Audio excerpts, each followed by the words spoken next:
Good morning बच्चों। Unimart की online class में आपका दोबारा स्वागत है। अभी नेक्स्ट वीडियो में मैंने पढ़ाया था आपको कि कैसे कोई हम कोलाइड सॉल्यूशन बनाते हैं, ठीक है। उसमें आपको मैंने बताया था कि दो मेथड यूज किए जाते हैं, ठीक है। एक क्या बताया था, एक कंडेंसेशन मेथड, उसके 3 प्रकार मैंने बताया, ऑक्सीडेशन, रिडक्शन और हाइड्रोलिसिस। दूसरा मेथड बताया था आपको मैंने डिस्पर्सन मेथड, ठीक है। उसमें 2 ही प्रकार का बताया था, ठीक है। मुझसे मिस्टेक हो गई, 3 प्रकार के होते हैं, या एक और उसमें ऐड कर लीजिए पेप्टाइजेशन, ठीक है, निस्यंदन, ये हो गया, ठीक है। तो अब होता कैसे ये बहुत ईजी है, कोई दिक्कत नहीं है इसमें। हम किसी पदार्थ के, किसी सब्सटेंस के ताज़ा अवक्षेप, फ्रेश प्रेसिपिटेट के द्वारा उसी के क्लोराइड्स को मिक्स करके उस अवक्षेप को हम किस में भेज देते हैं, कोलाइड सॉल्यूशन बना देते हैं, ठीक है ना। एक एग्जांपल लेते हैं, जैसे ये फेरिक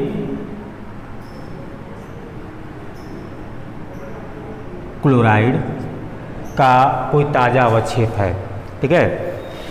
किसका है, फेरिक क्लोराइड का कोई ताज़ा अवक्षेप है। सॉरी, फेरिक क्लोराइड नहीं हो, फेरिक हाइड्रोक्साइड होना चाहिए ना, फेरिक हाइड्रोक्साइड, क्लोराइड का तो अवक्षेप होगा नहीं। फेरिक हाइड्रोक्साइड का ताज़ा अवक्षेप बनता है प्रेसिपिटेट, पीपीटी। और पीपीटी मैंने आपको लैब में इसका पीपीटी बनाकर दिखाया है, ठीक है। तो जब इसका पीपीटी हम बना लेते हैं तो इसी को हम इसी के FeCl3 फेरिक क्लोराइड के ही सब्सटेंस से, इसके इक्वल सोल्यूशन से जब इसको हम ट्रीट करेंगे तो ये फेरिक हाइड्रोक्साइड किस में कन्वर्ट हो जाएगा, कोलाइड सॉल्यूशन में चला जाएगा, ठीक है। तो ये था पेप्टाइडेशन। बोर्ड एग्जाम के लिए बहुत इंपॉर्टेंट है, मोस्ट इम्पॉर्टेंट, ठीक है। देख लीजिएगा आप लोग। अब हम प्यूरिफिकेशन के बारे में सीखेंगे।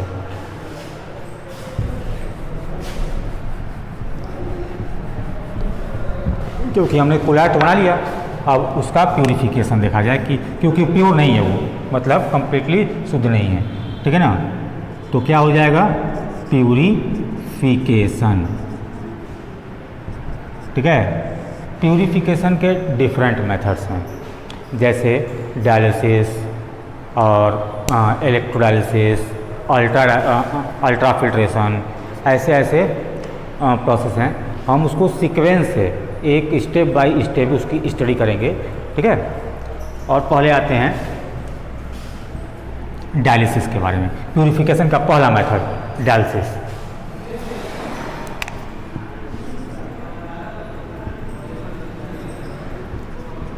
डायलिसिस, ठीक है, हिंदी भी जान ली इसकी, हिंदी होती है इसकी, याद नहीं आ रही है, ठीक है। डायलिसिस देखा जाए, डायलिसिस आपने सुना होगा, होता है जैसे किसी मनुष्य की किडनी फेल हो जाती है या किडनी डैमेज हो जाती है, तो उसके लिए हम डायलिसिस कराते हैं वीक में, या फिर वीक में 2 बार या 1 बार करके। तो होता क्या है कि डायलिसिस उनके लिए इसलिए इम्पोर्टेंट, किडनी फेल हो जाने की वजह से वो उनका ब्लड जो प्यूरिफाइड नहीं हो पाता है, शुद्ध नहीं हो पाता है। जितना हम कुछ खाते हैं, चाहे वो पॉइजनस हो चाहे नॉन पॉइजनस हो, या उसके जो सब्सटेंस है वो पॉइजन में अगर भी कन्वर्ट होते हैं तो ब्लड में जाकर मिक्स हो जाते हैं, जिसके वजह से अगर किडनी ना होती तो फिर अधिक से अधिक 3-4 दिन से अधिक नहीं जी पाते हैं। एक फ्रेश ब्लड को रखा जाए शरीर में और किडनी को हटा दिया जाए तो अधिक से अधिक 2 दिन से 3 दिन से अधिक नहीं जी पाएगा इंसान। लेकिन वहाँ किडनी रहती है तो उसको प्यूरिफाइड करके उसे हम अपने एक्सक्रीशन के द्वारा बाहर निकाल देते हैं जो अशुद्धियाँ होती हैं, ठीक है। उसी तरह डायलिसिस में भी यूज करना है। तो इसमें होता ये है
इस तरह का कुछ होता है, ठीक है।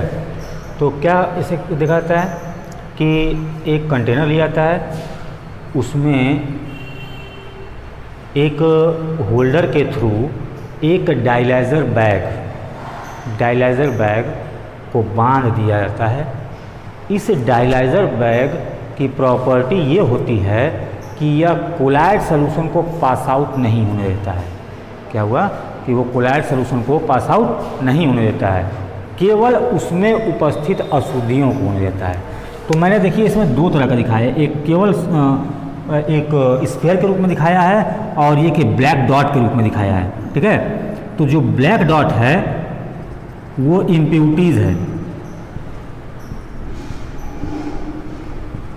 ठीक है। ब्लैक डॉट जो है ये है इम्प्यूरिटीज़ जो इस कोलाइड सॉल्यूशन में प्रेजेंट है। इस कोलाइड सॉल्यूशन के उसमें डाल दिया जाता है, इम्प्यूरिटी उसमें मिक्स रहती है और ये क्या होता है, प्योर कोलाइड्स हैं, ठीक है। तो होता ये है कि